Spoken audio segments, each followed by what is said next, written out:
si je reviens sur votre question des avantages, ils ont été un peu évoqués en termes de conciliation vie privée, vie professionnelle, en termes d'autonomie des salariés, d'autonomie retrouvée, faciliter un certain nombre de tâches qui nécessitent de la concentration. C'est connu depuis longtemps et il ne faut pas l'oublier. On l'a vu, le premier confinement, hein, il y a eu des bonnes surprises en termes de productivité, alors qui sont liées à l'engagement des salariés, à la réactivité de l'encadrement de proximité et des directions de pouvoir s'adapter. Et finalement, l'alchimie a plutôt bien marché dans un premier temps.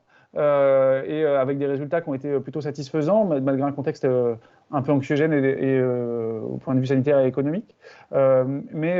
Ces avantages, ils sont vraiment à étayer, à consolider pour pouvoir que ça bénéficie à tout le monde. La santé des salariés, c'est un facteur de performance pour l'entreprise et c'est en ça qu'il faut la protéger, que le télétravail apporte une partie des solutions, mais comporte un certain nombre de risques.